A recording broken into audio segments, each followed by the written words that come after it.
What's up, everybody, and welcome into the H&M Trucking Podcast. Happy New Year to you and yours. I hope that if you are home on home time right now, you're out there spending some time with your family and enjoying the time off. And if you're out there on the road, I hope things are staying safe and shiny side up for you out there. I know that we've got some wild weather working its way across the United States. Things have been very frozen in the Midwest. So just know that we're all thinking about you, keeping you in our thoughts if you're not at home with your family right now. And, of course, if you're home with your family, happy for you. Glad that you got there. Awesome to work for such a great company, which I know has so many drivers go home over the holidays. So if you guys would like to come on here, talk about the time that you spent at home, talk about how you planned the trip or maybe how it worked out for you, I would love to have you on. So if you've got my number, go ahead and shoot me a text or a call. Or if you don't have my number, get in touch with your driver manager, your dispatcher. You can get in touch with any number of people there at the H&M terminal. They do have my number, and they'd be happy to give it to you. Today's episode is a little bit different than most. We're doing a little bit of what we call an end-of-the-year wrap-up episode this year. It's a little bit twofold, to be honest with you. We knew that a lot of people would be out, and maybe this wouldn't be one of our most popular episodes because everybody's home with family. And, against my best advice, the H&M Trucking Podcast just isn't high up on people's priority list when it comes to Christmas and New Year's, And look, I've tried. But that's okay. This year's a special year. We had an episode launching on Christmas Day and an episode launching on New Year's Day, so a little tough. But we decided to bring back a few of our favorite clips from the last half of the year for this episode, and that's what we're going to play you here in this episode. I have actually coming up first a conversation from a guy you're going to hear twice on this podcast, actually, because A, he comes on the podcast a lot. That's our buddy Tom Woods. But B, he was a part of two really important conversations here in the latter half of the year that I was really adamant that we get on our end-of-the-year wrap-up show. They're some of what I think were the best interviews, most informative interviews, and also most important interviews. Okay, I'll put it that way because we're going to talk to Tom Woods and Tommy Bash here first, right off the bat. Tommy Bash had a very close call in a truck stop parking lot where he was almost hit by a trucker. And we're kind of talking about that with him and Tom as well, talking about parking lot safety, talking about general safety, and sharing a few laughs as well. So please enjoy our conversation with H&M drivers Tommy Bash and Tom Woods Jr. From Omaha, Nebraska, to whatever lane you're driving, this is the H&M Trucking Podcast with your host, Marcus Bridges.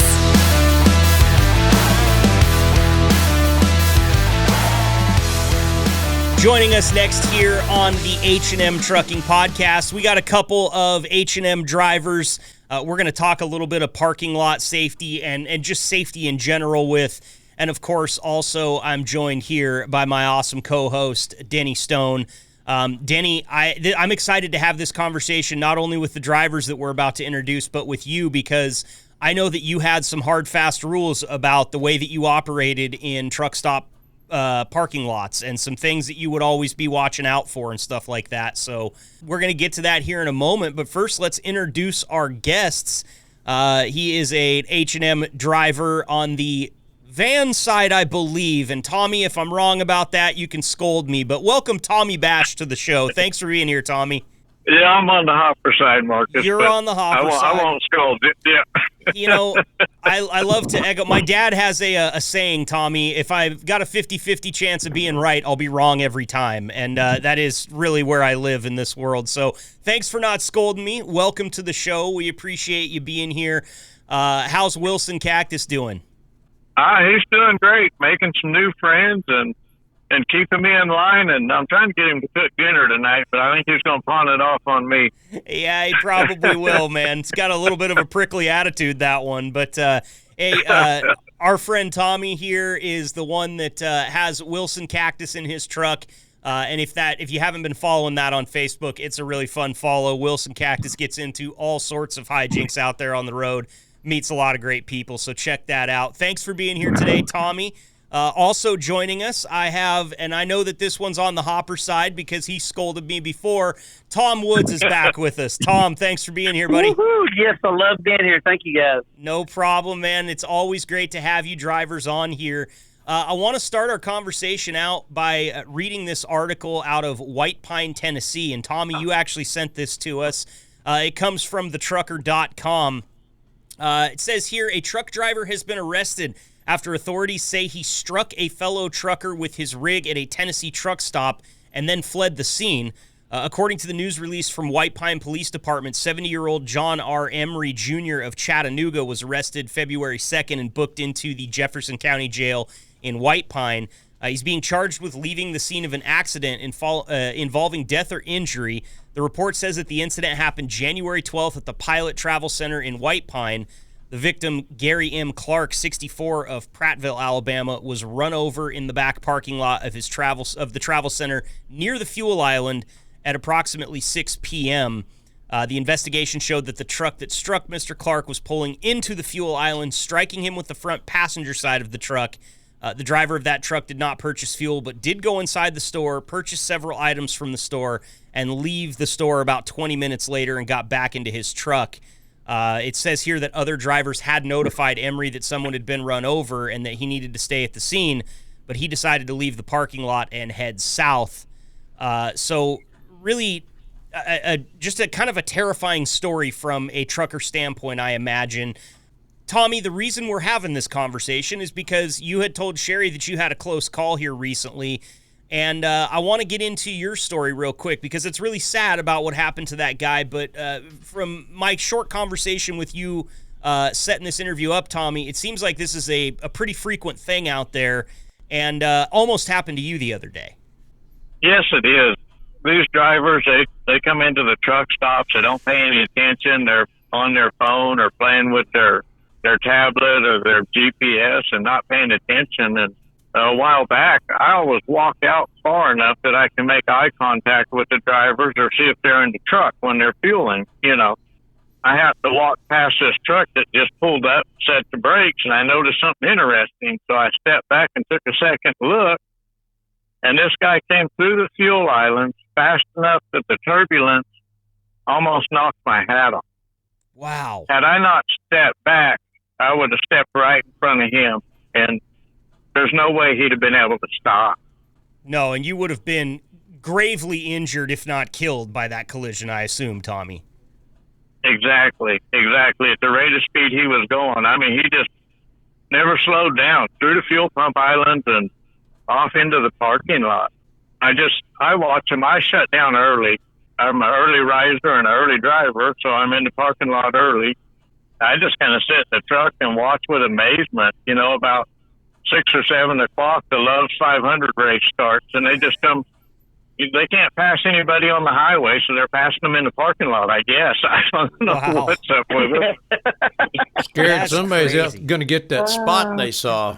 Yeah, I know that's a lot of it. And listen, people drive like complete assholes around parking lots when they're not at a truck stop. I imagine with some of the ways that drivers are rushing to get parking spots and trying to get shut down for the night, there's probably some pretty crazy speeds that happen within parking lots at truck stops. Denny, I see you shaking your head. Yes, lots of experience out there. What have you seen with this kind of behavior in your travels? Same kind of thing every day, you know, different truck stop, different state, but every day it's the same thing. And just like he said, I was an early riser. I'd get up, 3-4 o'clock in the morning, and I shut down mid-afternoon usually. So I didn't want to have the fight for a parking spot, but I imagine that contributes to it if you're talking 7, 8 o'clock in the evening. There's only a few left, and they're trying to get to them. But, yeah, it's nuts. And some of them are just, I don't know, even in the middle of the day when the parking lot's empty, they're flying around through there. 30, 40 mile an hour through a truck stop parking lot is just stupid. It's dangerous. Yeah, with all that weight on and the size of the truck, you don't think about this a lot. We don't really mention it that much because it's such a well-known fact for you drivers out there. But those things are not easy to see out of when something's standing on the ground next to the truck. You can hide a full-size person pretty easy in a lot of those blind spots. So definitely having your head on a swivel is the right thing here. Tom Woods, I want to go to you. What have you seen in regards to this type of behavior in the parking lots? Well, man, I had a close call myself the other day over here in Illinois. I was backing into a spot, and this one guy says, "Man, you need to slow your ass down." I was like, "Are you talking to me, driver?" He says, "No, that man almost hit the back of your trailer."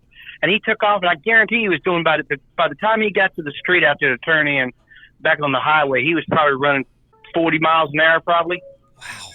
That's crazy. And, it's crazy. But, the problem I have is, Marcus, is those drivers from Oklahoma, they really don't know how to drive down there, Is this just a Texas? Yeah, I was going to say, is this just a Texas-Oklahoma rivalry that I'm hearing right now? a little bit of Red River stuff. I do like to get old Tommy going, but no, man, I've had a lot of close calls out there, man, and people are listen. I mean, I know we're gonna get into the carrying a firearm or stuff like that here in a little bit, but I'm gonna tell you right now, I've seen people get out and literally fist fight. Throw numbers, throw the dubs at you. They throwing their tire buddies at you. They got their binding bar out, and I actually seen a guy on the internet. He took a machete after a guy chasing him around his truck with a machete. You know what I mean? I mean, we're getting out of control out here over a parking spot that you should have got. You should have been in there sooner. Yeah, or just plan your route out better for sure. Tommy, what did you learn from this experience? Are you changing the way that you operate after that happened to you? Such a close call. Are you just always thinking, hey, I got to have my head on a swivel? What goes through your mind when you're kind of processing that experience? Yeah, I just kind of, when I'm in front of the truck and there's an empty fuel island next to it, I definitely slow down and take a look before I cross it, and try not to get distracted on the way across the front of the trucks, Yeah. No, well, yeah, you guys got to watch these. You got to watch the fuel islands, man, because man, you got these people are in such a hurry, man. They want to get their fuel and get out of there, or they want to get pulled up so they can go inside and get their groceries or whatever they got to get and get on the road.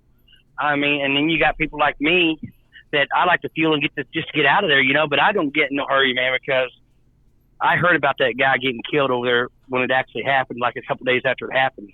And, my condolences for his family, but I'm telling you right now, it's scary being a truck driver out here these days, coming in these truck stops. It really is. You don't know if you're going to get smashed, wake up next morning, your hood being laying on the ground, or, you accidentally run over somebody that you didn't see because he's between the trailers and you're backing up and you don't see him, Yeah. Yeah, I was fueled the other day, and the guy next to me, he hit 6 gears pulling out of the fuel island before his trailer tires passed the pump.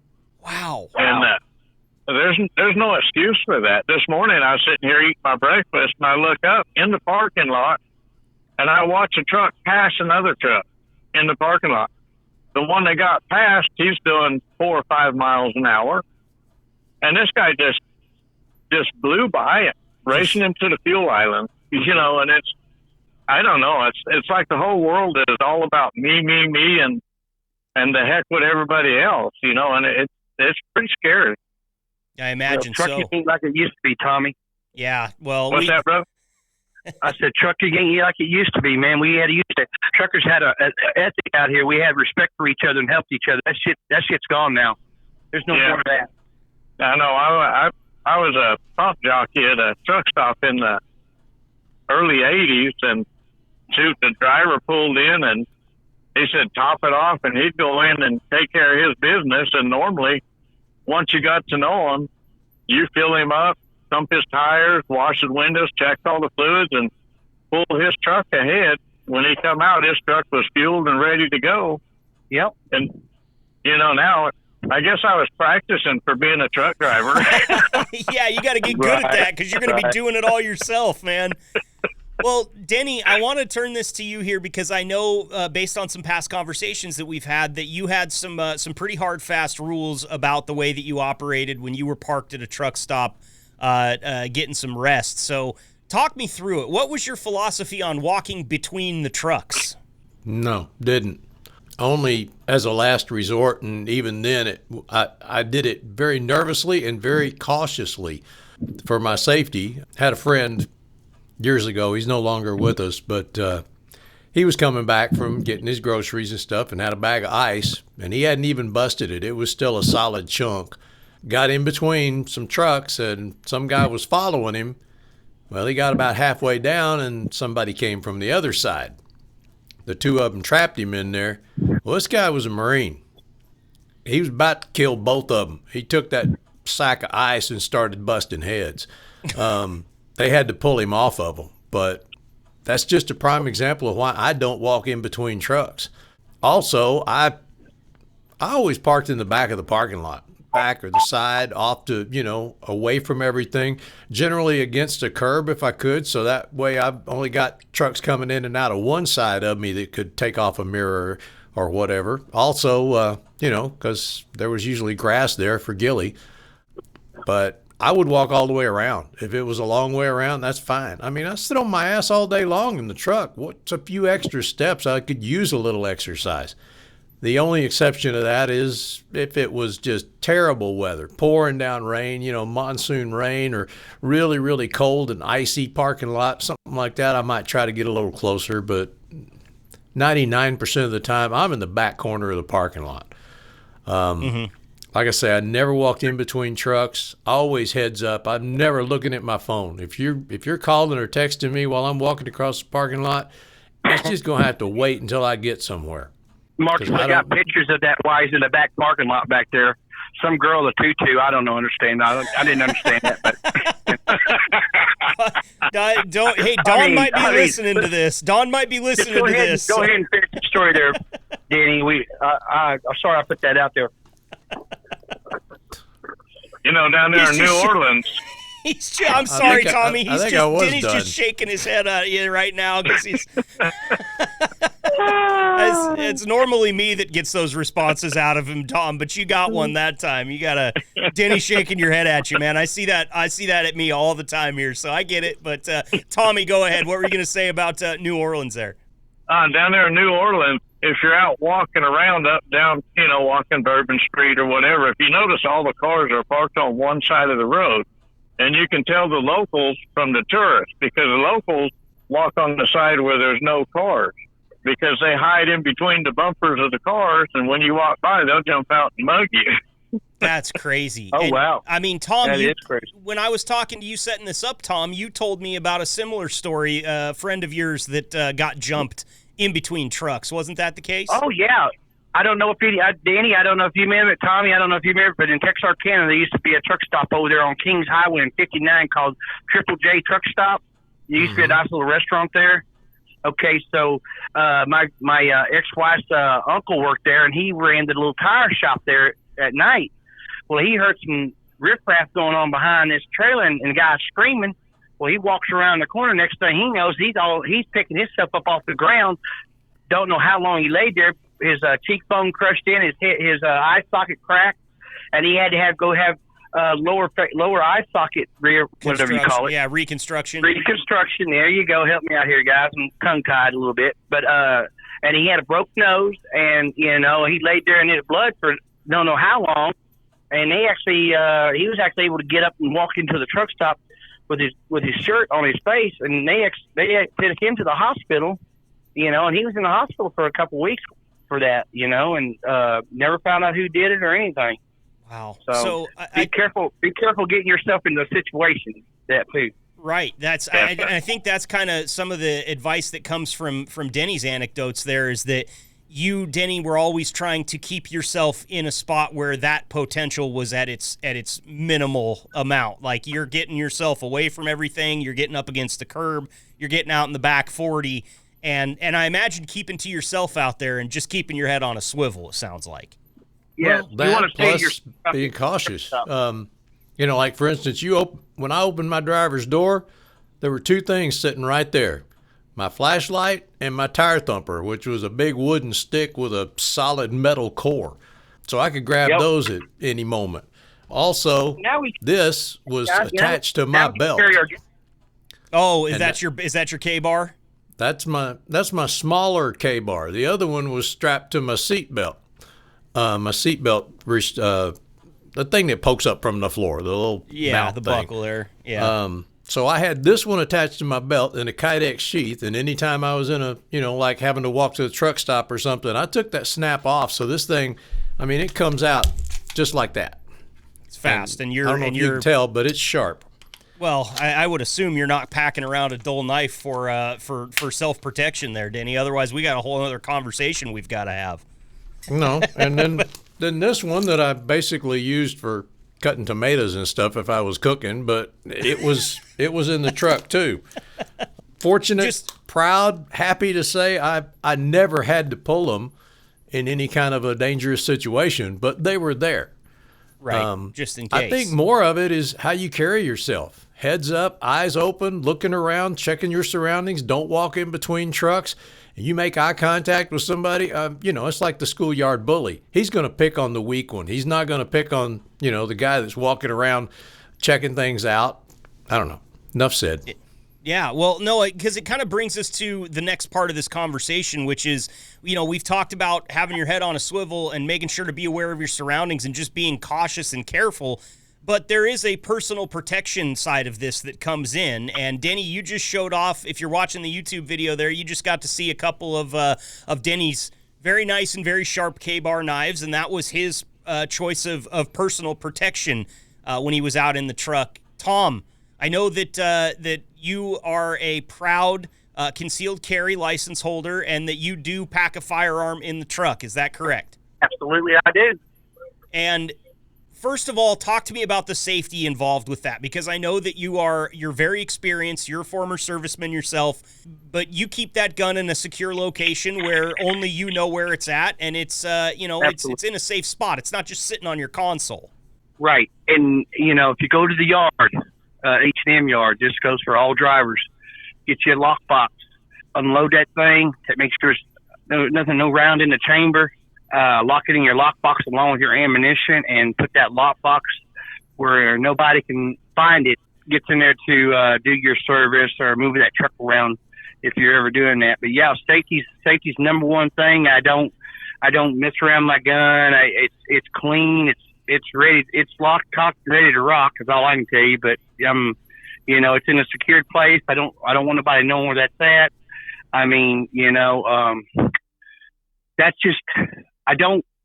You're not going to see it sitting beside my seat while I'm driving down the road. If that's anybody's asking, because I don't do that. Mm-hmm. When I get to a truck stop, I do my business. I go out, take care of my truck and trailer, get back in, lock my door. My gun is where I need it to be at for the night. And that's just safe. You don't see it having on my side, which I can do that. There's no law says I can't carry it open or closed. I got the license for a reason. Safe with it. If somebody sees you with that gun, it gives them an option to try to antagonate you and try to get you fired up to see if you'll pull it.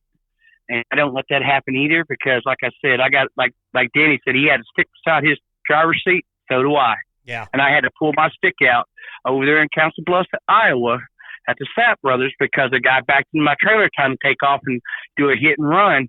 And he come at me, trying to grab me. And he said he's going to put his hands on me and hurt me. And I grabbed that stick, and I told him if he stepped one more step, he's going to go to the hospital getting his hands reconstructed, because I'm not going to play games on that either. And I did have my gun at that time too. I don't want to have to pull my gun unless you come to my truck unannounced. Do you know what I mean? Absolutely. It's a last resort, and I think that's, it's an important last resort, but it is, and that's why when we talk about this stuff, I always want to be very clear about H&M's policy first and foremost, which is H&M is fine with you having a firearm in the truck with you. They just want to know about it. They want to be informed. Is that correct, Tom?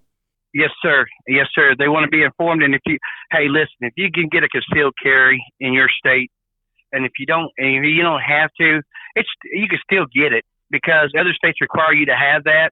And if you got that, and let's just say the law enforcement is called out, and you pull that concealed carry out, that automatically tells that officer that you're a law-abiding citizen. Yep. Because another incident happened in Illinois, which they got the FOIA card. You got to have that FOIA card over there in Illinois. I had to pull a gun out on a guy. He was trespassing. He was coming at me. I put him down on the ground. The officers arrived. They told me to drop my gun. I dropped it down. I didn't drop it on the ground. I uncocked it, went inside the house, unloaded it, laid it on the counter. They come in and ran the serial number, and they also seen, oh, he's got a concealed carry. I'm traveling through. They let me go, which they could have said, they don't allow the Texas concealed carry. So they said, oh, hell, he's got a concealed carry, so he's a law-abiding citizen. We don't recognize that because Illinois is one of those states that doesn't recognize the concealed carry for Texas, but he was trespassing. He was on my friend's property. He didn't have a gun. I did at the time. You know what I mean? So saying that, there's a lot of fine line of carrying a firearm across state lines. Yeah. Some allow it, some don't. Some want you to have a concealed carry. Some want you to be able to see it. But it's really goes back to your Second Amendment, the right to bear arms. You know what I mean? Yeah, absolutely. And listen, if you're thinking about this, it's something that you want to do or something that you want to look into, definitely do your research and think about getting that concealed carry permit. In Oregon, for instance, where I live, if I get that concealed carry permit through a certain outlet here in the state of Oregon, I'm good for, I think it's like 8 or 9 different other states. And there are different states that have that will certify you for certain other states, but just look into it because like everything else that has to deal with the federal government, it's a bit complicated. State government, it's a bit complicated, but there's a lot of research and resources out there for you to use and make sure that you're following all the laws and also keeping yourself safe. Tommy, I wanted to ask you real quick, what steps you take out there for your personal protection? You got a K-bar knife, you got a tire thumper. Are you a concealed carry permit owner? What's it look like in your truck? I just rely on my knife and my tire thumper and faith. You know? We do have an H&M driver, female driver that told me she got I think it was H&M driver. She told me she had a can of that bear mace. You know that big old can that shoots like 15 foot for a bear when you're out camping. Yeah. She carries that with her, so that's kind of I wouldn't want to get touched. I wouldn't want to mess with her. You know what I mean? Oh man! I mean that stuff's got to be way worse than human mace. You know? Well, I can actually tell you from a little bit of experience, and no, before anybody has any crazy questions, nobody maced me, all right? But I did used to work on kind of a wild radio show, and we did mace our stunt guy out in the parking lot with some bear mace one day. And it was windy, and I was the one holding the microphone. And I will tell you right now that even being next to somebody that gets maced is a terrible experience. That's a very effective way. In fact, I bought my wife a little one that's just about the size of the palm of her hand for when she's running out on the trails here in Eugene. And I make her carry it with her because, I'm terrified of the psychopaths that are out there lurking on the trails. But Denny, I've seen you kind of nod your head a little bit when we're talking about the mace. Any experience with that, or is that something that you had on the truck, or maybe something you gave to Dawn when she was out by herself? Dawn she's a crack shot, and we both had our concealed carry, and I kept a weapon on the truck, but really the only time it came out from the lockbox, unloaded, ammunition stored separately, all that kind of stuff that was already mentioned. Occasionally, you wind up parked at a dicey location. You're not at a truck stop that's well lit. You're off at a shipper or receiver or down at the dead end of the street at the shipper or receiver, and it's not the best side of town and stuff. That's when it would come out, and I'd be locked and loaded just in case somebody with a baseball bat cracked through my window and started coming in, especially during that BLM movement crap. That's what I'm talking about. That's what I'm talking about. But another thing I will throw out there was a driver that he was not in favor of the Second Amendment, but he wanted to protect himself. He kept a couple of cans of wasp spray on the truck. And that stuff is like 20 or 30 feet it'll shoot out. And so, if you don't feel comfortable carrying a weapon, maybe that's your answer. That or the mace or pepper spray. I mean, do something, but basically most of the time it was just being heads up and being careful. Yeah, being diligent. And listen, I'm not condoning this at all, and understand that when I say these types of things, I always have to think about that. I'm not condoning it. But if you did have a can of Raid that sprayed 15 to 20 feet, and you did have a Bic lighter, you would have a flamethrower because the stuff is very, very flammable. And be very, very careful if you ever decide to do that. In fact, just don't try this at home is what I'll say here on the podcast. Hey, My grandfather almost burned a barn down doing that. We're gonna jump back to the gun deal. There was a driver in Nashville, Tennessee. They found him 3 days later. He was missing. His truck was parked in the back of a area by the truck stop. And when they found him, God rest his soul, he had a couple bullet holes in him. You know, he was dead. Everything was gone. Somebody had robbed him. So that's what I'm trying to tell you guys out here. Just, you know, we go to different areas. Louisville, Kentucky's a bad area. Dayton, Ohio's a bad area. You know, Atlanta, Georgia's a bad area. Now we're talking about Venezuelans over there in Denver, Colorado taking over, talking about coming up to you and telling you don't pay $50 to stay at a truck stop. They're gonna beat you up and, you know, and ruin your life, you know. So just saying, you know, sometimes a stick ain't gonna do it when they got sticks with nails in it or they got a gun, you know what I mean? It's just, you know, being military it's crazy because I was raised with guns. My dad was military and I did 6 years overseas, and I'm a gun packing person, you know what I mean? And H&M at first didn't really like the idea of it, and I talked to James, and they got the policy changed, and said I could carry it as long as I could present I could still carry, but they've actually lessened that just a little bit. So if you want to carry a gun, you just got to do everything that the H&M asks you to do when you're coming to the yard. You know what I mean? Yeah, absolutely. And that's all geared around the safety of it too. It's all for everybody's protection, and you know, definitely follow all those protocols, because you don't want something like that to cost you your job when you have that thing in your truck to help protect yourself in the worst of cases. That'd be a real bitch if that ended up costing you your job because you didn't go through the correct steps to, you know, to have that thing in the truck for sure. And you know, Marcus, when I was talking to you the other day about talking about this episode here, I'd mentioned to you about how some people are that don't like guns, you know what I mean? Oh, help me, this guy's got a gun to mine, help me, save my life. And you shoot that person dead because you're saving a life. And they said, oh, thank you so much, but why'd you have to kill him? Thank you so much, why'd you have to kill him? Oh, he had a gun to your head, and that's what my job is, to with somebody with another gun, to protect the people that are being harmed, right? I mean, but a lot of people don't see it that way, right? They see a different picture.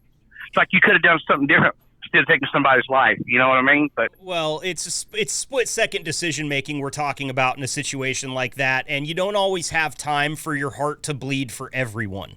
And I that is something that I will definitely put out there. As, you know, look, compassion is a great thing. It's an amazing trait. There are so many people in this world that are so much more compassionate than I'll ever be able to be, and I commend them for that. But you can't always think along those lines when there's split-second decisions that need to be made, and that's why I say your heart can't bleed for everyone. Sometimes you got to pick a side. Sometimes you got to pick a side there. So, and if it's a law enforcement agent or somebody like an ambulance driver or somebody who's in first responders being harmed by another bystander, because we see it all the time out here, I will stand up for that person. You know what I mean? Yeah. I'm always aware of my surroundings. I'm looking. The first thing I do when I walk in a truck stop, I'm gonna tell you guys what I look for. You know those walking sticks out there, you guys, the truck drivers. Mm-hmm.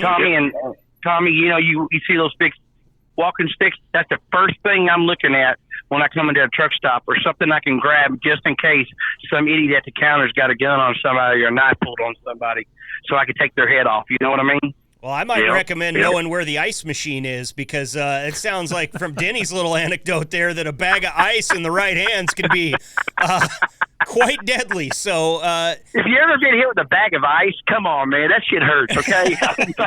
Feel a lot like a bag of rocks until it gets warm outside, I imagine. Especially if it hadn't been busted up yet. It's a solid 10-pound chunk or whatever it is. 5 pounds? I don't know how many pounds are it. But yeah, too many to get hit by and have it feel good. Tommy, I want to talk to you a little bit more here.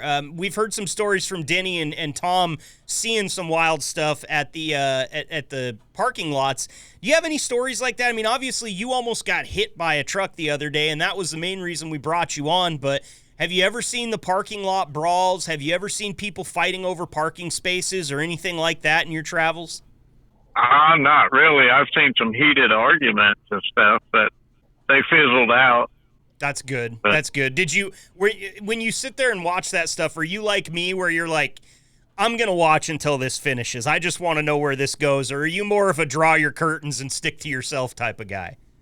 I've always been the kind that, like, if you and I were out at the club and you run your mouth and some old boy jumped on you, I'm going to let him warm you up before I step in, you know. You like to see justice served, at least impartial, right? Yeah, but if we're sitting there and he just comes up and cold cocks you, then I'm pouncing right in, you know. Yeah. And Marcus, you got to watch out those Oklahoma boys. They like to talk a lot of smack. I mean, I'm sorry. Did I say that out loud? We're going to have our own Red River rivalry right here on the podcast. I can feel it. Yeah. I met Tommy in California out there. We was loaded at the same place. He pulled up my old Volvo, and I'm going to tell you right now, when I met him, he said, "My name's Tommy Bash." I said, "Well, my name's Thomas." And they call me Tommy. I said, wow. And I asked him, I said, "Where are you from?" He says, "Oklahoma." I said, "Oh, Jesus. Oh, my God. We got problems now." You know? Well, Tom, at least he didn't say he was from California. I mean, we can all agree, better Oklahoma than California, right? Absolutely. Absolutely. I used to do a lot of work down in Texas, and we used to have a lot of fun, just the camaraderie between the Texans and the Okies, you know. Oh, yes. Yes, sir. And I turned the job down on Canyon Lake, mostly because it didn't have any benefits, but man, one of my favorite places to go is down there in Canyon and hang out at the Shanty Shack during spring break and watch all the tubers making the loop on the Guadalupe. Man, that's a lot of fun. I bet you there's some great scenery to get distracted by down there, it sounds like. And then you got to worry about Danny, you know, since he lives right down the road from me. I always come home and I have to buy 4 brand new tires. And I'm going to tell you right now, I catch a little bit of his tag, but he's got it taped up. He's got a few letters, but I know it's him because I've seen him on Facebook before. And I'm going to tell you right now, I'm coming for you, Danny. You guys are supposed to be friends. You're both Texans. You're supposed to be united against Tommy right now. I thought Tommy you were can't coming be down to buy me a beer. Hey, I'm gonna buy both y'all a beer. I love it, man. Well, make it 3 because I'll have one over here. You can Cash App me, okay? If you really want to buy me a beer, send me $3.50. I'll get it, and we'll all drink it in spirit together. All right? And you guys do know this guy here, Marcus, is so full of shit. I'm telling you right now, this sucker goes up in the mountains of Oregon, shoots him a pronghead, which is an antelope for y'all people from Oklahoma and Texas don't know what that is, and takes it out at 350 yards on the second shot. I mean, come on. Well, I mean, it was if too the close. military guy was there, I would have shot it, turned around backwards while I was over there behind the tree using the restroom, you know? I could have told my gun, shoot that pronghorn, it would have shot it dead. I'll tell you right now, it was 90 yards for the first shot, and it was just too close, Tom. I didn't feel like if I took that thing down at 90, you guys would give me any credit for being a good shot. So I figure scare it off, get it out there a little ways, and then reach out and touch it. But, you know, I'm like Rodney Dangerfield. I still get no respect for this shot right now. So, you know, I understand. A little off topic, but back to the safety thing. I'm bragging. I got my new 25 Volvo, but back here in the sleeper, I've got the lock, unlock button for the doors, and there's a red button. If you hit that red button, this alarm goes off and starts honking the horn and flashing the lights. I learned you don't push that in the truck stop out of curiosity. What? I hope it was late at night when you got curious, Tommy. What's it do now, Tommy? What's it do? There's a red button in here. If you push this red button below the heater control, the bunk heater, it'll start flashing the lights and honking the horn on the truck like a car. Like a safety deal, yeah. Yeah. That's cool. And well, that's an actually good idea in case, you know, you started having that heart attack when that little girl walking up there with that tutu on the other day. All right, fellas. Well, listen, we've gone almost 40 minutes here. I appreciate the time from you guys, as always. Thank you for coming on here and talking us through I know that we didn't get to everything, but we'll get you both back on here again sometime in the future. Tommy, Absolutely. Tommy, I want to say to you, super glad that you made it out unscathed, and hopefully the next time there's a good-looking woman at the pump and that driver's rubbernecking and not paying attention to the fact that you're also rubbernecking, nothing bad happens, man. Keep your head on a swivel out there, okay? Man, I always do. I pass these guys in the parking lot staring at their phone with their head down, walking across the parking lot. And it's just unbelievable. Cell phone zombies. Yeah, I hear you. Well, Tommy Bash, really appreciate the time. Thanks for being here. And, of course, Tom Woods, thanks for being back here with us again, man. And, before I get to Tommy, I want to tell you, give Wilson Cactus the H&M Trucking Podcast best. We're excited to see where he ends up next. You betcha.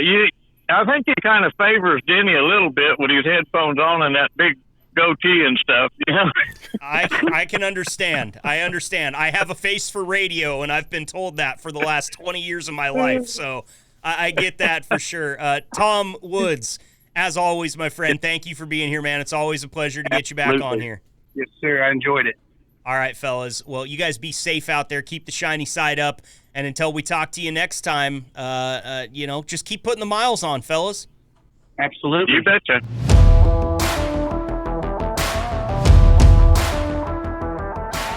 Man, I love a good Wilson Cactus update, Nothing better than finding out where that little guy ends up and all of the things that Tommy Bash gets him into.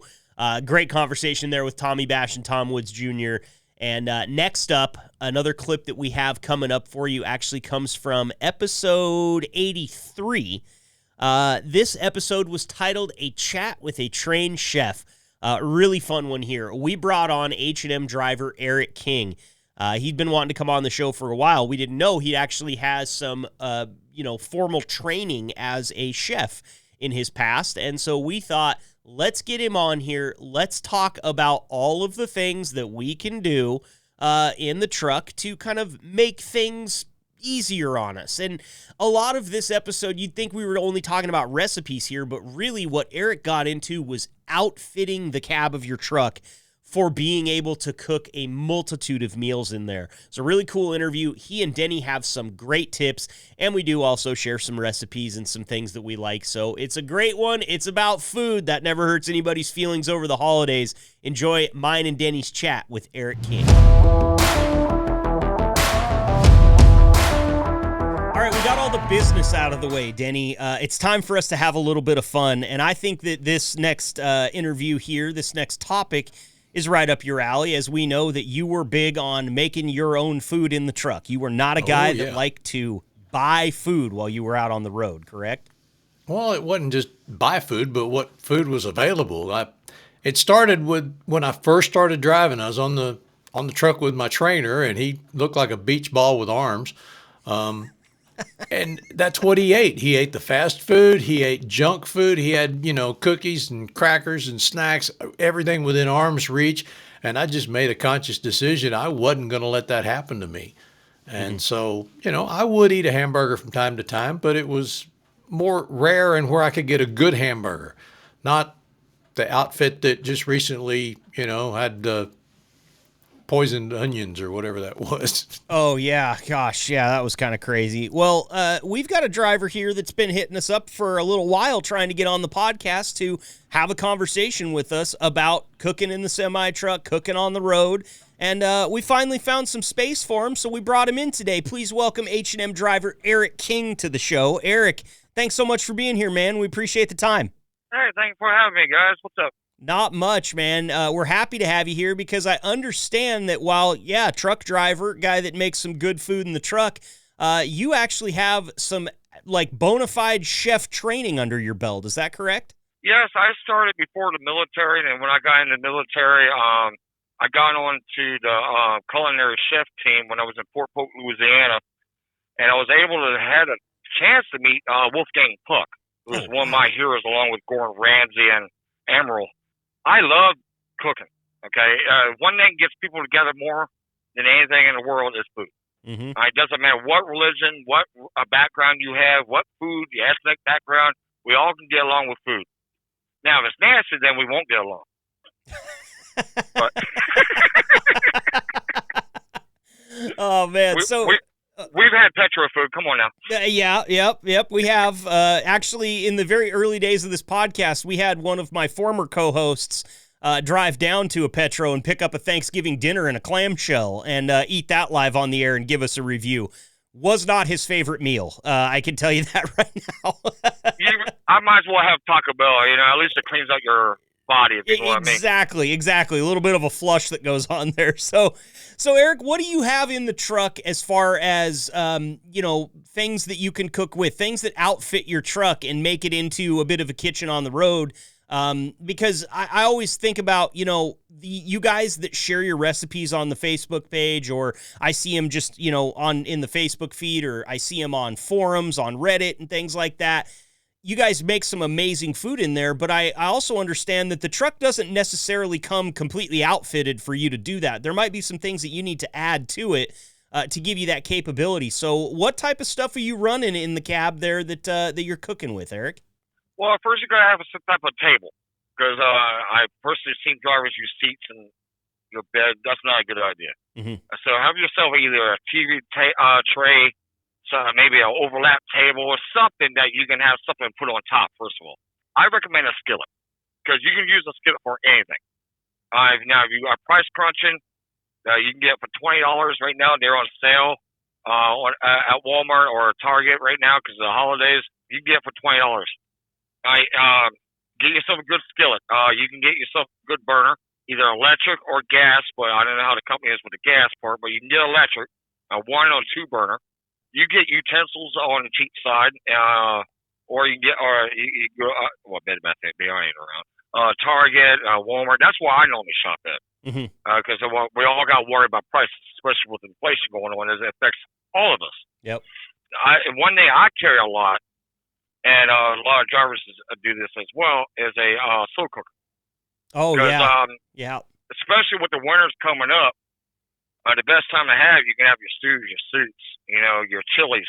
Oh, yeah. Or your casseroles. You can have all of that. But you can't. You can start it in the morning, and by the time you get done your shift, you're already hungry because you've been smelling that thing for 6 to 8 hours. Right. You cook it, you throw some potatoes and some carrots and onions and a nice big chunk of beef in that crock pot, and your truck is going to smell better than anything you've ever smelled. That's what, like last week I made chili, and that's all I smelled. I'm like, gosh, I'm teasing myself. This ain't right. But you bring up a couple of really good options there because, listen, I've got, I love my time in the kitchen. I'm constantly making meals and trying new things and everything. But I also do have a bit of a mobile kitchen that I use very frequently this time of year because I'm always out cooking at the tailgates for all my friends before the football games. And I have found that Walmart is amazing for cheap cooking utensils. If I need a big spoon or a serving spoon or a big fork or anything, spatulas, all that stuff you can pick up at Walmart for like $1.309. I mean, it's literally almost free. That's true. And one thing about the Walmart, and this is not an ad, but Walmart Plus, because some of those drivers can't get to Walmart or you can't park at one, they have Walmart Plus, an app that you can have it shipped or delivered to you. So wherever you're at, for the most part, unless you're in the area, right. There's a few exceptions there, but you can definitely get it close to you if you need it, for sure. Exactly. You brought up a great point because I try to stay with the plastic spoons and knives. I'm talking about you get the cutlery for like maybe $2-3. You can get a cheap fork or spoon like a set for $1 to $3. Yep. Okay. Because when you're cooking, you don't want that plastic in your food. Right. If you want plastic in your food, like I said, have Taco Bell. That's exactly what you're having. We're talking about cost effective, but also there's going to be times that we're all going to be stuck in the winter. Danny knows this just as well. That you might be in Wyoming and Colorado and you can't move, or Snoqualmie, or wherever the case may be, and we all been there. You're like, I'm hungry, ain't nothing open. Well, keep yourself some goods above your head or somewhere. And have your utensils and your pots and pans, and you'll be set to go. What I do is when I'm cooking, I crack the window down a little bit so people walking by doing the sniff. What are you all cooking? Then I tease them and I put it back up. I'm like, yeah, you can't have none. That's what I'm cooking. Yeah. Well, you want some $5? You know, yeah. make money. Denny, I know you were big on having a bunch of stuff in the truck in case of an emergency like that, where Erik's talking about. Maybe you're up on the good old famous Snoqualmie Pass with 8 feet of snow on either side of you and nobody's moving. You were always prepared for that, weren't you? Oh yeah, kept stuff on the truck all the time. I like fresh food. In fact, you mentioned making a roast, and I guess Walmart still has them, but it was a roast in a kit. It all came in a bag. Everything was ready. Open the bag, you dump it in there. And by the way, I'd like to add to that crock pot thing, liners. Because one of the things I always thought about is cleanup. You don't have a kitchen sink to wash shit in a dishwasher. Whatever mess you make, you got to figure out a way to clean it up. So liners, I used paper plates. Kind of like you, Erik. I didn't like using the disposable, knives and forks and stuff. I always, I would be willing to clean that up. But I had kind of a combination. I had stuff that would keep in case I got stuck and didn't get a chance to go to the store. Then I had my more fresh stuff that I always kept on the truck. And then if I had occasion where I could go to, I go to Walmart, which, that's where they usually let trucks park, or a lot of them do. That was an easy place to go, and you could get that roast kit, or you could get the stuff to make a batch of chili, or come around St. Patrick's Day, you got that corned beef, and cabbage, and potatoes, and carrots, and but all of that, any of that goes in the crock pot, and just like Erik said, man, you put that in the morning before you leave, or if it doesn't need to cook the full 6 or 8 hours you're going to be driving, during your 30-minute break, dump that stuff in there, and then by the time you stop for the day, you're done, and you got dinner ready. But then there's stuff that's quick, like nachos was one of my favorites. Pull out a paper plate, dump some chips on it, grate a little cheese on there, some jalapenos. I've got dinner. If I had a little leftover roast beef from that roast beef I made a few days ago, I'd maybe throw some of that on there. Hell yeah. Frito pie is another easy one. It's not healthy. But, you open a can of chili, heat it up. I made it, I called it upside down because I'd put my paper bowl in the microwave, heat up the chili, put the cheese on top, and then dump my chips in and stir it up. But, that's another quick one. Another thing I loved to do was when I was home and we were making, say we were going to make spaghetti, just for example. It could be spaghetti or any number of things. You start with ground meat, and I always started with ground meat, diced onion, salt, and pepper. I'd make twice the ground meat I would need for that recipe, and then I would take the other and portion it into 1/4 to 1/3 pound packages in little baggies and freeze them flat. So they fit in that little freezer in the truck just fine. I could bring out one of those in the morning. It would be thawed in the refrigerator by that evening when I stopped. So I'd heat that up. I'd have one of those little bitty cans of green beans, drain those, put those in with the meat. When I heat it up, make me a little tub of mashed potatoes, dump that on top. I've got my cheap-ass shepherd's pie. Gosh, that all sounds... I'm getting so hungry just listening to you now, run down the list of This is not Chef Erik's shepherd's pie that he probably bakes in the oven with cheese crusting on the top on a crockery thing. No, it's... Well, speaking of oven, you get a Galans for 3-in-1 for your truck. And it has an oven, air fryer, and a microwave. So there you go. I almost bought one of those towards the end of my driving career just because I didn't have an air fryer. Because my wife uses that air fryer. She loves that thing. But yeah, that's a few of my quick recipes. Breakfast tacos is always one of my favorites. In fact, Marcus and I were talking about, well, he calls them breakfast burritos, but he's one of those West Coast guys. But breakfast tacos, man. You go in. What did I do? Here's another easy one. You go in, you get your sausage link off the roller grill. You get some potato wedges from what you call a chicken place, and you bring it back. You make some scrambled eggs. You keep that, the carton stuff. You make some scrambled eggs. You put the potatoes. You put the sausage. You grate a little cheese on there. You got breakfast tacos, and 15 minutes of if you call it cooking, and you've got breakfast for a couple of days anyway. Yeah, it's true. That's what I was going to bring up, because if you do like this time of year, I did a lot, but you can cook enough, and also it's cost effective, and it don't taste like some of this crap that they're selling at the truck stops now. you could cook enough for 2 to 3 days easily. Oh yeah. You know, like if you want to save money, you can make a pasta dish of some sort, Alfredo, spaghetti, goulash, etc. And that will last 2-3 days, and it still tastes. Hey, come on, who has that spaghetti 2-3 days later and it tastes better than the first day? Always. Anything Italian with any kind of pasta that can sit in the sauce for a couple days in the refrigerator always gets better. No question about it. You know, I made a really easy one just this last week that I had seen, and it was the picture of the recipe that I saw on Facebook looked like it was a picture of a cookbook that was probably put together in like the 1940s. Very old, very weathered paper. Looked like it was a typewriter and not a computer printer, right? And all this was it said chicken breast, can of pineapple, bottle of teriyaki sauce. And I got 6 chicken breasts on sale for $5 at Kroger. It was like these are going to go bad if we don't sell them right away. Bought those on the cheap, threw all 6 of them in the crock pot with 1 can of pineapple chunks, a handful of carrots, half a bottle of my favorite teriyaki sauce, and I threw a little bit of hot sauce in there too. 8 hours later, we had the best shredded teriyaki chicken that I've ever had, and I think my wife and I, between the two of us, on that $5 worth of chicken, ate for 5 days. I mean, it was 6 chicken breasts. They were pretty big, so that's 2 people eating on 1 crock pot of food for what was 10+ meals. I like your wife more and more every time I hear, because Ashley will eat something. No, my wife, if it's leftover, I have to make it into something else. She does not like leftovers. One of those, huh? So I got to turn it into something else. If I've got spaghetti sauce left over, for instance, what I'll probably do is I'll add some cumin and chili powder, and maybe she likes beans because she's not from Texas anyway.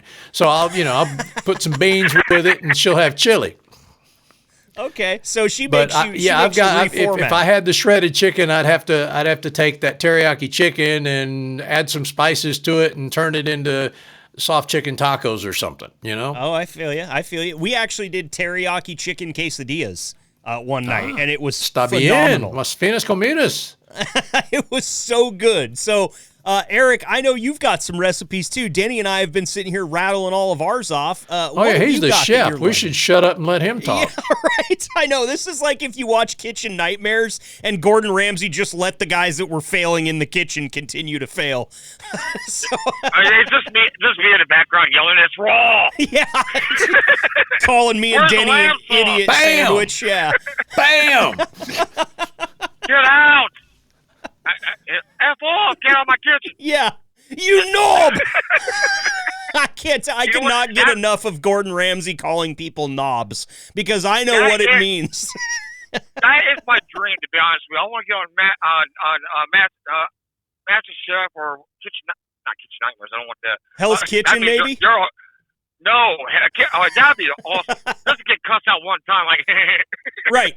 Yeah, I've often thought that being the guy that snuck on to the show in Hell's Kitchen would be the best because you'd probably be able to fly under the radar for those first couple of days. But then when he walks by and sees you trying to dice an onion and knows that you obviously haven't been taught how to do that correctly, then you're going to get your ass chewed out. I think that would be very compelling TV. Correctly? What? If you take an onion and you make it into little bitty pieces, how is it incorrect? Because they won't cook the same. If they're not the same size, Denny, they won't cook the same. So you'll have rawer onions and you'll have mushier ones. And that's a thing that gets under Mr. Ramsay's skin. Well, Mr. Ramsay can kiss my ass. Or not clean. I'm not. He said it, not me. Gordon yeah, you can tell him that, Denny. You know he's like a 6'2" former professional athlete, that guy, right?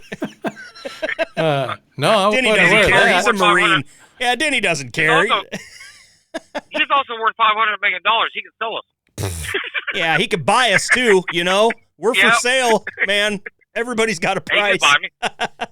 So anyway, what have you been cooking lately, Erik, that you're liking and wanting to share with some of the rest of the drivers?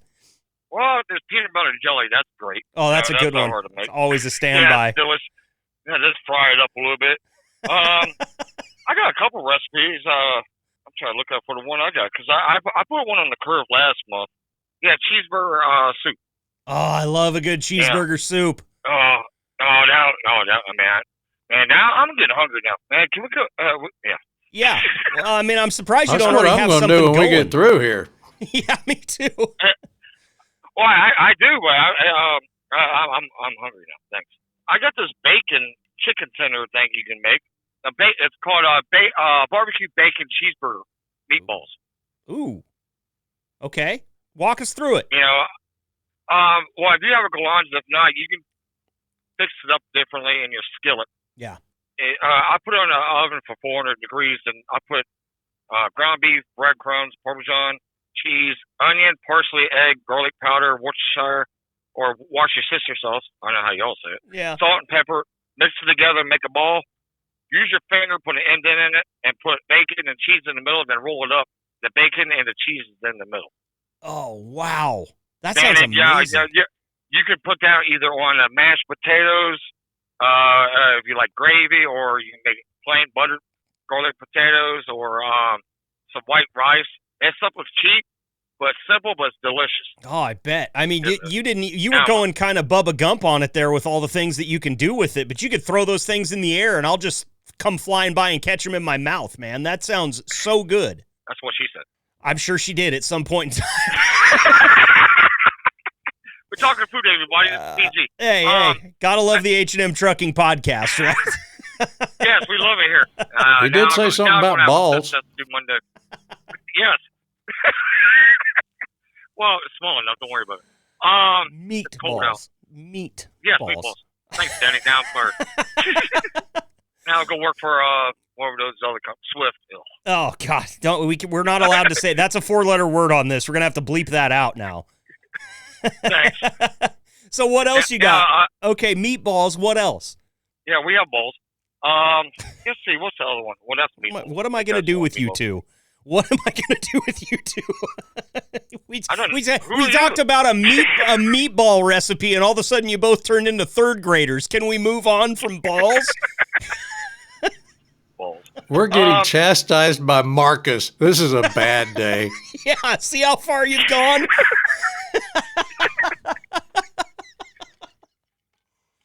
You guys like Parmesan chicken? Yeah, you can put Parmesan on a slab of dirt and I'd eat it. Is it ready yet? Yeah. It's simple for anybody to make. Okay. All you need is mozzarella cheese, Parmesan cheese, breadcrumbs, and butter. Mix it together, grill it up, close your lid on the skillet. You got yourself the Longhorn style Parmesan chicken. Longhorn style cheap. Parmesan chicken. God, that sounds good too. We're gonna have to cut this short, you guys. My stomach is growling at me right now. This is crazy. I've never been this hungry on a. You ever made your own fresh jalapeno poppers? No. How do you do that? Oh, you never had it? Yeah, go for it, Danny. Get the fresh jalapenos. You cut the end off and slice them in half. Take the seeds and the ribs out. You can leave some in if you want some kick, but my wife doesn't like a whole lot of spice, so take that out. Fill it with cream cheese. Wrap some good thick sliced bacon around it. Stick it in the air fryer or on the grill if you're at home or at tailgating. Simple. Now, a lot of people will put brisket and chicken and sausage and all kinds of crap inside of it. Personally, I just like it with jalapeno, cream cheese, wrapped in bacon. It's simple, and I can make a meal on those things. I feel like a nice, kind of like a garden sour cream, or not sour cream, but garden cream cheese. Have you ever had those? It's got like a little bit of herbs and just a little bit of seasonings in it. Now you're getting just a little too fancy. Well, of course I am. You try to elevate, you try to add depth of flavor, and this is what you get out of it. You get called a knob. It must be Friday. I don't know how to eat a jalapeno popper with my pinky in the air, okay? So I'll just stick to my plain cream cheese. Thank you very much. I could teach you how to shove it up your ass, Danny. No, I'm just kidding. Sideways, hole. You like a dice hole. That'll burn after a little while. Well, those jalapeno poppers are going to burn regardless of which way it goes in. So, you got to... You got to remember that. What has happened? We were actually on a topic and we were having a good conversation. I don't know about you, Eric, but I'm going to say Marcus started it. That's okay. I got broad shoulders, Eric. You can blame me too. I know nothing. I say I'm married, so you're married. All of us married. We can play that, huh? I know what happened. Yeah, it's true, but somebody has to be responsible for the podcast at the end of the day. It's so your I guess show. that's who I'm married to. So, whatever. It's your fine. show. You're right. Well, It's yours. You're the boss. Well, James Fonda's the boss, okay? That's let's not split any hairs here. James is the boss, and then there's everybody else, and somewhere down the line, long way down the line, you'll find me. Probably right at the end of it, to be honest with you. I have zero say in anything that goes on except for the few minutes of this podcast. So, I'll take responsibility for it. Like I said, I got broad shoulders. I'm the third grader. I amassed my other 2 third graders, and I took off talking about balls with you guys. It's my fault. I'm okay with it. But we probably should wrap this up here because this actual episode is starting to get a little bit longer than what we had planned on. Erik, it's a pleasure having you here, man. Is there anything else that you any other recipes that you want to share before we let you go? And I can almost guarantee you, with as good as this one went, we'll get you back on to talk more chefing sometime in the future. But anything you want to leave the drivers with? Yeah, save your money. I mean, I see too many drivers, and Denny knows this. The food inside these truck stops is no good for us. Mm-hmm. And they're designed for not to be good for you. Grab your crap and get out. There's no sit down. So why not enjoy your food that you made, and it's going to cost half the price and taste way better. At the same time, like I said, save money. You see how you can pay. It's at least $20 a meal now, easily. Breakfast, lunch, dinner, don't matter. Yeah. And I don't know who can afford 3 meals a day. Then someplace you got to pay for parking. Then you got other stuff going on. That's almost $100 a day. I don't know about y'all. I can't afford that. No. So try to save your money, and also try to save your gut.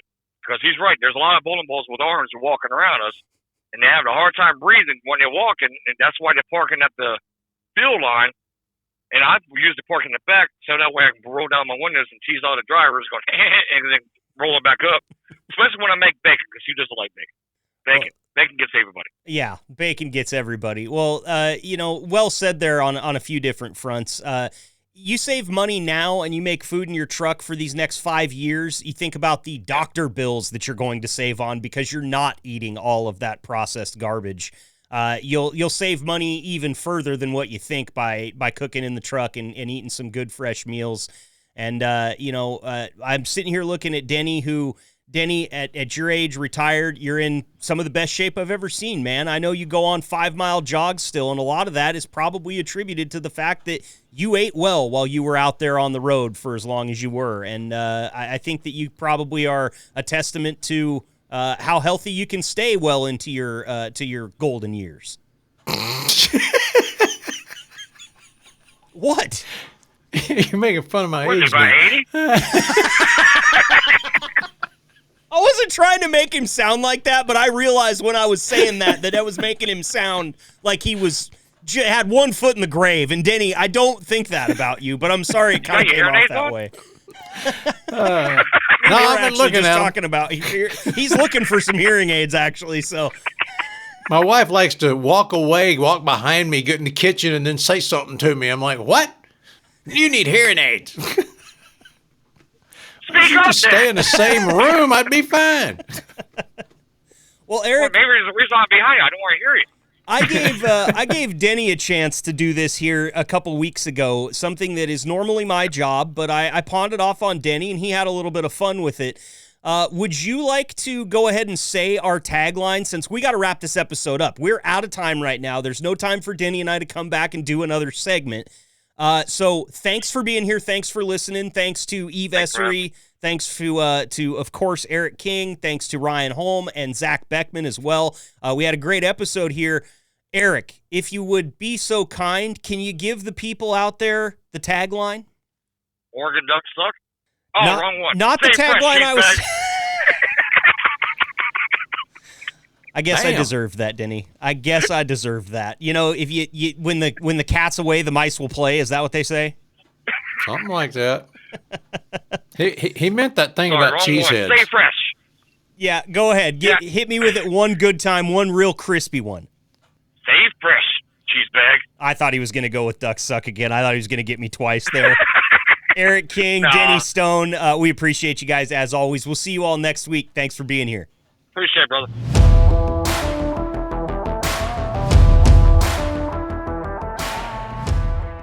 Great stuff there from Erik King.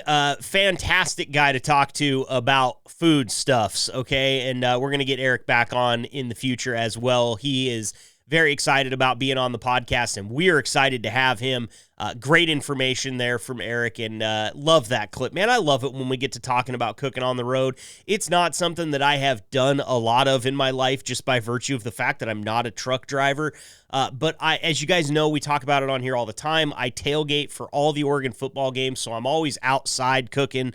And, of course, the wife and I, we didn't get out at all this year, but we do like to go camping from time to time, and when we do, we like to cook outside as well, man. So it's kind of the same, but not really. But I still love talking about it. And, of course, Denny Stone knows his way around the kitchen, too. He's got some great recipes up his sleeve. So great combo with Erik there. This next clip is actually the one that I'm the most looking forward to hearing again. And for good reason, too. I told you off the bat that we had some informative and some really good interviews. And then we also had some really important interviews. And that is this one right here. This is the interview with Thad McBride, Cameron Balch, and Tom Woods Jr. that Denny and I did for our Veterans Day special. Veterans Day, very, very significantly important to this podcast, especially because our awesome co-host Denny is a Marine vet, and he takes it very seriously. He does not believe that he is out of the Marines. He says he will always be a Marine. And it's that mindset that we really wanted to dig into and talk to some of these former service members about. We wanted to thank them for their service and give them a chance to talk to all you drivers out there and tell you what their service meant to them and what it did to them, how it affected them on the outside, and just all of the things that surround serving this great country. It was an awesome conversation, one of the best I think we've done on this podcast. When you really listen to this and you just think about the weight of this interview, that's when it really kind of opens up to you. So I hope you enjoy this one. Again, to all of our veterans out there working for H&M and beyond, thank you for your service. You are instrumentally important to the fabric of this great nation, and we never want to forget that here on the H&M Trucking Podcast. So you're going to hear it from us time and again on this podcast, and I'm just really happy that we have this interview kind of frozen in time so we can always look back on it and talk to 3 veterans about Veterans Day. Enjoy the interview.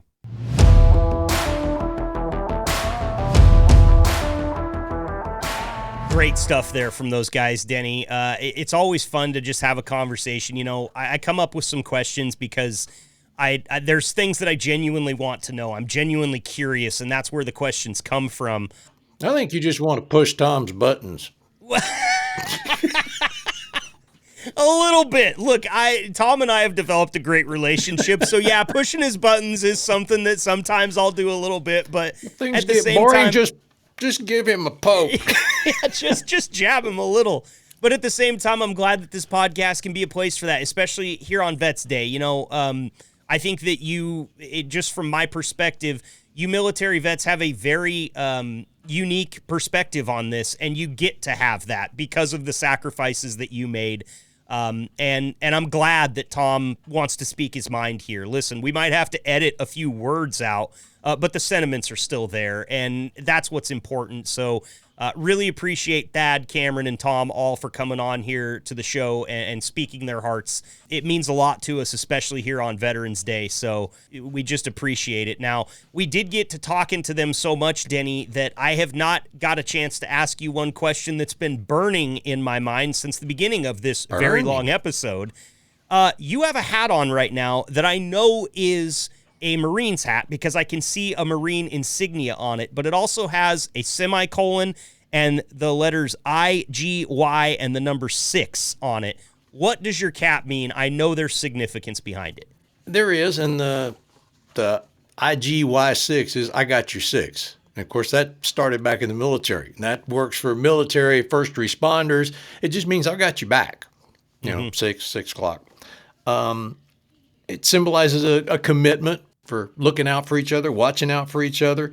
And then they started the semicolon movement and added that. And the semicolon it's used when an author was going to end their sentence, but still had more to say. So basically it's saying, don't end your life when there's still more, because there are so many suicides. I mean, I call the VA because that's my primary care. And the first thing when you answer the phone, the very first thing is, you call some places, healthcare places, and they're like, well, if this is an emergency, call 911. The first thing they're going to say is if you're contemplating suicide, if you're having blah, blah, blah, that's the first thing, but even before the 911. So it's that prevalent in the veteran community.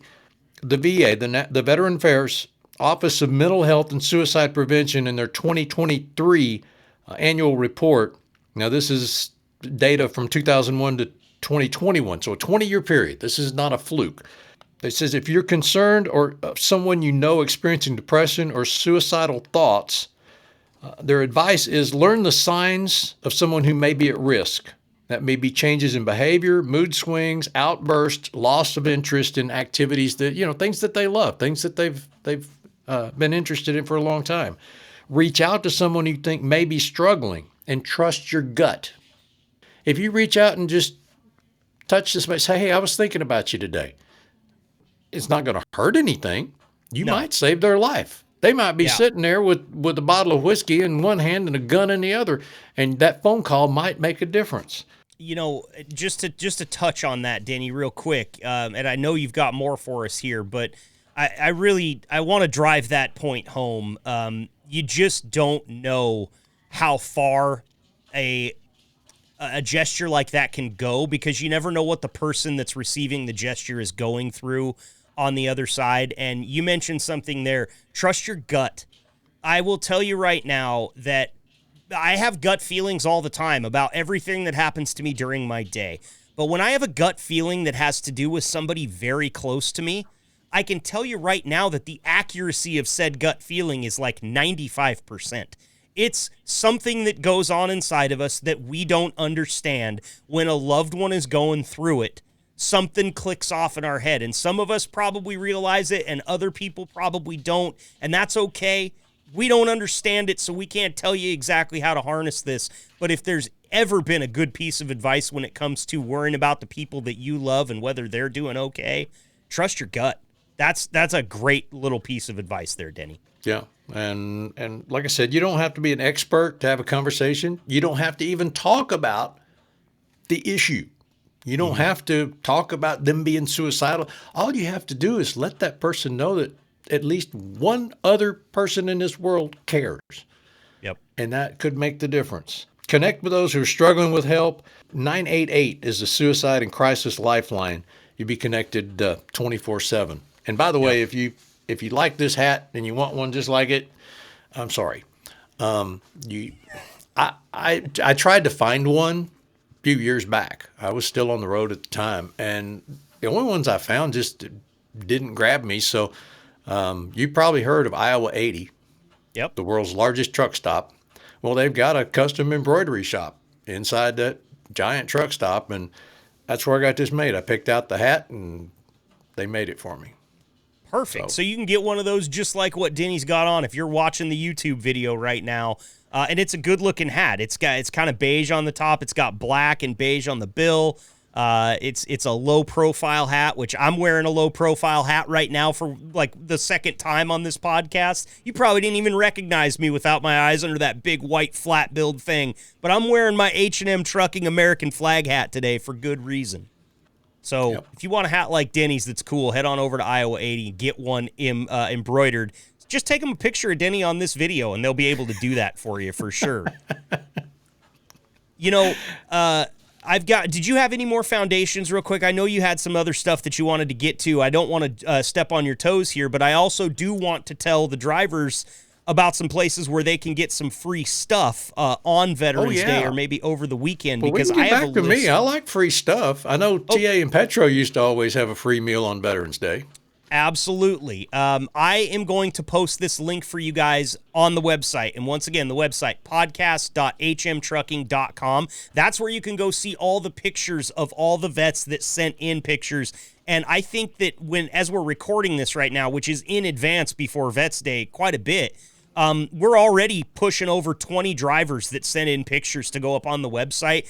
And they're really cool pictures. Some of them they're in uniform or they're in like on duty, you can tell. Some of them are just some candid shots of those guys living their lives, but it's an opportunity for you to go and know who to thank for their service and who to say Happy Vets Day to. So make sure to go over there for the pictures and to get this website link to militarymoney.com, where I have 100 places where you can get something free on Vets Day, and they're alphabetized, damn it. This is such a great list. Denny, throw out a number between 1 and 100. 27. Is there any significance behind that, 27? No, you just said throw out a number. Okay, well, sometimes, like, I'll always say my lucky number when somebody says that, but 27's a good pick, Denny, because it's Golden Corral. Vets eat for free from 5 p.m. till close on November 14th. That is Military Appreciation Night. So that one's going to happen a few days after Vets Day, but make sure to head by Golden hit that Corral. one up after, yeah. Yeah, because I you like get free stuff on Thursday, then on, what would that be, Sunday, they'll go ahead and hook you up again. So, yeah, we can do that, all right? I'm going to ask you for one more, and then we'll get back to some of the stuff. Another number with no significance from Denny. 83. Ooh, 83. That's a good one. Only one more than one of my favorite 49ers receivers of all time, John Taylor. He was number 82. How about Tucano's Brazilian Grill? They've got them in Colorado, Idaho, Missouri, New Mexico, Utah, and Virginia.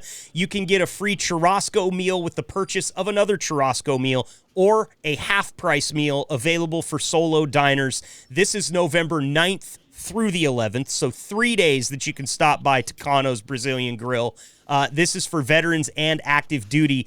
Those who post a selfie get a free dessert certificate as well.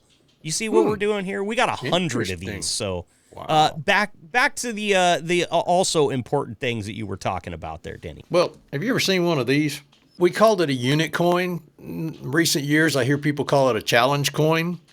But if you ever happen to find yourself inside an American Legion or a VFW post and you start hearing this on the bar, you best have one of these, because if you don't, you're buying the round. Oh, okay. That's how they get you, huh? So everybody will start tapping their coin, and whoever's sitting there without one, they're getting the bar tab? Yep. And I learned that one the hard way. Of course you did. That's like the Buffalo Club, right? You ever hear of the Buffalo Club? Uh-uh. Well, I would tell you, but I can't tell you what the Buffalo Club is until you join it, Denny. Oh, okay. Have anything to do with wings? It's a lifetime. I wish it did, but it's a lifetime commitment. It's one of those things, though. It's like I tell you, but then I have to kill you type of deal. And what the Buffalo Club is you commit to drinking every alcoholic beverage with your offhand. So if you're right-handed, every beer that you drink for the rest of your life, you got to do it with your left hand. And if somebody else in the Buffalo Club catches you drinking with the right hand, all they have to say is Buffalo, and you have to finish that drink. It's a real degenerate alcoholic type club, but it will provide some fun. Well, speaking of the American Legion and VFW, I wanted to give you a few of the organizations that are there for veterans. And, of course, those are two of the most well-known. Veterans of Foreign Wars has been around since 1899. American Legion started just after World War I in 1919. The DAV, the Disabled American Veterans, a great, fabulous resource, at least in my personal experience, because I don't know, you've probably heard stories about veterans that had trouble getting their benefits, getting things started, getting the ball rolling. Find you a DAV office and they will help you. They are your advocate. They also, they lobby, I guess it is. They keep an eye on legislation and things and watch those and help people transition back into civilian life. There's just so many things that they do. But here's one that I found out about recently, because they have a local organization that has what they call a silky hike once a week or once a month. It's called Irreverent Warriors. And this is more the young guys. You're not going to walk in here and find a bunch of people my age and 20 years older hobbling around on walkers and, thinking, oh, man, I just don't fit in here. This is for the younger guys that are coming back from Iraq and Afghanistan. The best support network for veterans is other veterans, is what they say. Warriors coming together, also work with other veterans organizations with job placement, training, housing, service dogs, and more. But the main thing is to allow veterans to create their own support network, solving the most crucial issue contributing to veteran suicide: isolation. They have just reasons to get together. I'm not sure if that's the one, but I know there's somebody that organizes, I think it's on Wednesday. Every Wednesday they have a coffee club where they get together. It's veterans just get together to have coffee and, I guess dinner or whatever, just be together. Just BS, yeah. Yeah, so there's a few organizations, and I'm sure there's plenty more, but those are just, the tip of the iceberg if you want to get involved with other veterans. There you go. Well, we appreciate that. And also, I was taking notes while you were talking. You mentioned 2 dates there. You mentioned 1899, which I believe was when the VFW was formed. Is that correct? Right. Okay, so that's 2 numbers right there. That's 18 and 99. Let's take you to 99 first. You're doing. Target is offering a 10% discount for your full basket, excluding certain items, of course. You can use the discount twice during the promotional period of October 30th to November 12th. To redeem the offer, guests must verify eligibility by registering at a link that will be within the link that you will see. That was number 99. Let's run all the way back up the page to number 18. El Chico Cafe, veterans and active duty military eat for free on a $20 limit, but it's a cafe. You could probably get a meal for $20 there. And number 19, El Phoenix Mexican restaurant. That is only in Texas.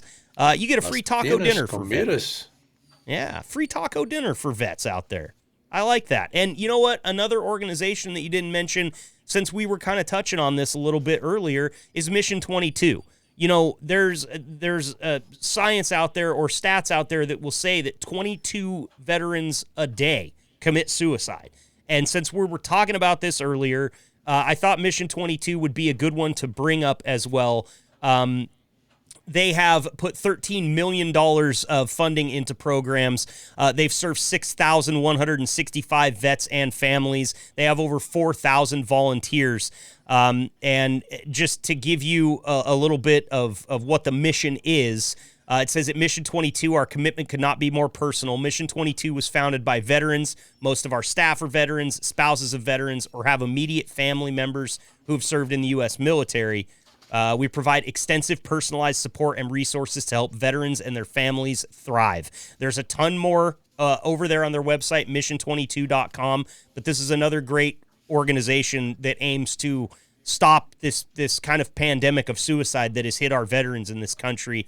And listen, if this episode isn't a clue into that, people like Denny, people like Tom and Cameron and Thad and myself, we all want you here. Okay, there's not a single one of us that wants to see one more military veteran succumb to suicide. It's just not okay. And people like Mission 22, the Irreverent guys that you were talking about, DAV, VFW, all of these are places where you can link up with veterans that are going to help you. They're going to identify with you. They're going to relate to you. They're going to be able to understand some of the things that you're going through.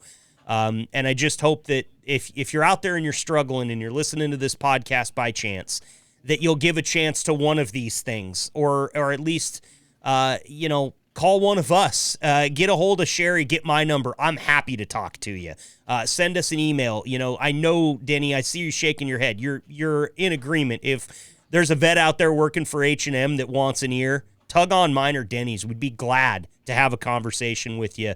And you can ask, I talked about the relationship I've built with Tom Woods over the course of this podcast life. I have had far more conversations with Tom off the air than I have had on the air, and I've cherished every single one of them. I'm willing to do that as much as I can, and especially for vets if it's to help in any way that I can. So check out mission22.com. Number 22 on our list of 100 places that you can get food for free on Vets Day or around there is Friendly's. You'll find Friendly's in Maine, Massachusetts, and New Hampshire. A free all-American meal for lunch or dinner, which is an all-American burger or cheeseburger, side of fries, and a drink. And that is for veterans and active duty military as well. So, don't forget to go over to podcast.H&M Trucking and find our list here. Denny, I'm going to give you an honorary shout out. One more number, since I feel like we're leaving a lot of these on the table here. 77. Ooh, 77, going back down the list here. Taco John's. There's a lot of tacos on this list. Illinois, Indiana, Minnesota, Ohio, and Wisconsin. Free small beef #1 combo meal by redeeming the offer in the Taco John's app for vets, active duty military, and reservists as well. Some of these places that take care of you. I do want to touch on just a couple more. One, you mentioned Travel Centers of America, TA. That's a free meal for vets, active duty military at participating locations. And, I'm trying to think of some that are everywhere. So Texas Roadhouse, free meal voucher for veterans between 11 a.m. and 2 p.m. on Veterans Day. Coffee guy, how about Starbucks? Free 12-ounce hot brewed coffee for vets, active duty, reservists, and military spouses. That's how you make some points right there, Denny. Take your wife in there and get her a free Starbucks. Yeah. And, this one is near and dear to my heart, Denny, because I don't know if you know this about me, but I used to be what was referred to as an Apple Buddy during college. Do you know what an Apple Buddy is? Guy with an apple? An Apple Buddy is one of the many sorry souls that works at Applebee's. And yes, It was as bad as it has been made out to, but the food is actually pretty good. You get a free meal off of a special menu for veterans at Applebee's, and that is all day on the 11th. So on Veterans Day, all of my fellow employees used to hate Veterans Day. I absolutely loved it. I had some of the best conversations. Now, to be fair, I didn't do my job worth a damn that day, because if I had a guy that wanted to talk to me, one of my vets that came in there to eat the free meal, sorry, tables 17, 18, and 19, but I got to spend a half an hour with this guy because I want to. So it's a fun environment in there for sure. But make sure to head over to podcast.hnmtrucking.com to find our top 100 Veterans Day deals, courtesy of militarymoney.com. Denny, I want to thank you for joining me for this episode. Of course, you're here for all of them, but this one's very special to me. I know it's special to you. I want to wish you a happy Veterans Day, and of course, a happy Veterans Day to all of our H&M veterans out there, and to any other veterans that happen to be listening to the H&M Trucking Podcast today. We thank you for your service and for clicking download. I know I can speak for Denny when I say that means a lot to us. But I want to open it up to you, Denny, for your final thoughts here before we wrap up our Veterans Day episode. I would be negligent if I didn't mention this, and I hope people have held on to the end. I am a Vietnam era veteran. I will say that I didn't go to Vietnam. I didn't serve in country. I wasn't standing in the middle of the pack, jumping up and down, waving my hand going, pick me, pick me. But I was in during that time. So I have a lot of friends. And friends to this day. I've lost a lot of friends, not only over there, but also Agent Orange, which was a horrible thing for these guys to have to go through. But what younger people like you may not really realize is when they came back, they didn't get a parade. They didn't get a welcome home ceremony. They got spit on. They were called baby killers. They were just... they went over there, they did their duty, they served their country, they put their life on the line, then they come back and they're treated like shit. So, you mentioned thanking a veteran. A Vietnam veteran doesn't need the thank you nearly as much as they need 2 words: welcome home. If you see somebody that's wearing a Vietnam veteran cap or shirt and you tell them welcome home, trust me, they know what it means. And it will mean something to them. Just a few things you could do if you, for instance, maybe your grandfather or your father served in Vietnam. Just some ideas of something that could bring it home and do something really special if you had the desire to do this for them. First of all, just listen to them. Learn their stories. A lot of them won't talk about it. Don't push them. Don't make them. But if you act interested and they open up, it'll mean a lot to them. Mm-hmm. Write them a letter. Just express your appreciation and support for what they did and what they sacrificed. Give them a surprise welcome back. If you can find out the date when they returned, throw a party. You know what That's a good idea. I can't imagine a Vietnam veteran, if somebody did that for them, that would not really have tears. Yeah. Organize a reunion. If they still have friends that served in country with them, see if you can get them together. Here's one that would mean a lot to me if somebody did it. organized, their photos, their records, their awards, their ribbons. You know, they're probably in a Foot Locker or a box buried in a closet or the basement or something. Take them out, organize them, put them in a shadow box, make them something proud to hang on the wall. That would mean the world to me. Or another thing, if you can't get to Washington, D.C., and I urge you to do it if you can. If you have never seen the Vietnam Veterans Memorial, the wall, as they call it, it'll take your breath away. If you can't make it to D.C., they do have traveling walls that go around. Take them to that. It's if you see the wall, you'll never forget it. And another thing you could do is invite them to speak at a school or a function. They may not want to, but they would appreciate the invitation. But back to point number one, if you see that Vietnam veteran on their cap, their shirt, their car, or whatever, just simply say, welcome home. Thank you, welcome home. That's very well put there, Denny. Very well put. And just to touch on something you said, you know, the speaking arrangement thing, they may not want to, but they may want to. And imagine what that's going to do for that person if, that is a way that they're going to help cope with the things that they've gone through. I studied a lot about the counterculture in college. I took a couple courses on that was just about the counterculture of the 1960s, 70s, the free love era, that whole thing. And there were segments on that about what Vietnam veterans faced coming home. And it was devastating, to tell you the truth, to know that you guys could do what you did, make the sacrifice that you made, all those names on that wall, and still that's not good enough to come back to where you came from. I'm not okay with that, and I will be putting welcome home into my itinerary for sure, because that's something I don't want to forget. The next Vietnam War veteran hat that I see, I'm going that route, Denny, and I just really appreciate you for bringing that to my attention, because as you know, it's something that I want. I would never say something to a military vet that's going to make you feel bad. I want to say whatever I can that's going to make you feel good, and so it's just great advice, and I can't thank you enough for sharing it, and just being here with all your knowledge and all the information, and also for serving this great country, Denny. I hope that we were able to make this episode as special for you guys out there listening as what I know it was to me, and I hope, Denny, that it was as special for you as well. Thank you. Happy Veterans Day, everyone. You know what? I think I can say it this way. Happy Veterans Day, cheese bags. You're all cheese bags to me, and I love each and every one of you. God bless America. God bless all of you. Stay safe out there. Keep the shiny side up. And until next week, I'm Marcus. He's Denny. This is the H&M Trucking Podcast. All right, H&M Trucking, we're wrapping this end of the year wrap-up episode up.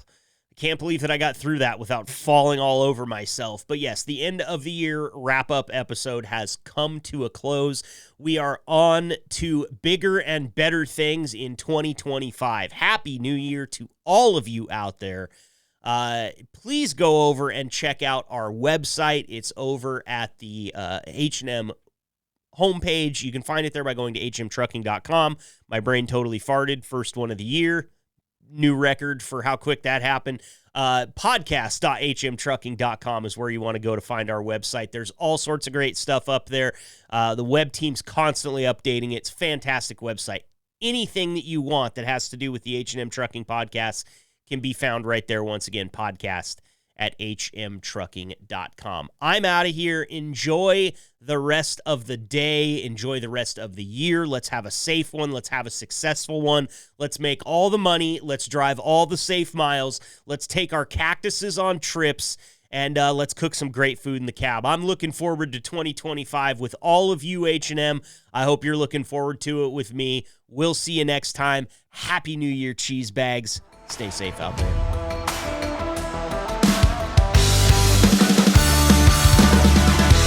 Thank you for listening to the H&M Trucking Podcast.